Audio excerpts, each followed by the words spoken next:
I bought this loaf of cinnamon bread in the discount section of our grocery store and thought it would be great to make some French toast this morning. I'm Tess, and good morning.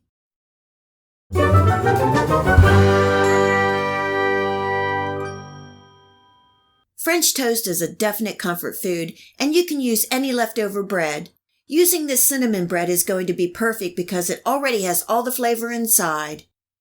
You will need 2 to 3 eggs, a half a cup of milk, and a little pinch of salt, giving that a good whisk.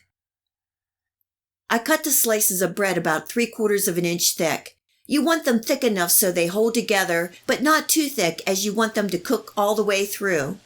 I'm dipping the bread in the egg mixture and letting it soak for about 10 seconds or so on each side. You can use any pan or griddle that you like. Just coating the bottom with some butter, and remember to rebutter the pan between your batches of French toast.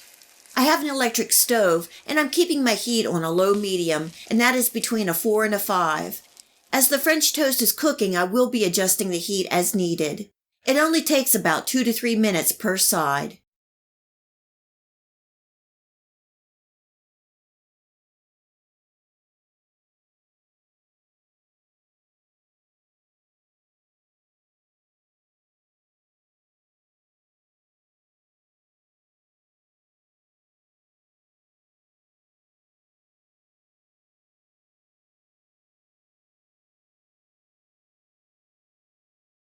Serving with a couple dabs of butter and a little maple syrup on top.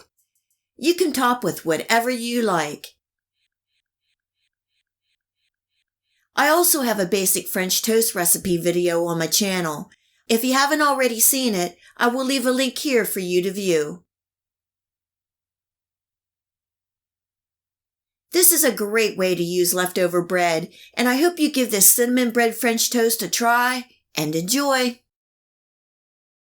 If you like this video recipe, please hit the like and subscribe button. Remember to hit the bell next to the subscribe to make sure that you get my future video recipes. You can also find me on Facebook and at my website. Feel free to share this recipe and my channel with your friends and family. And until next time, much love!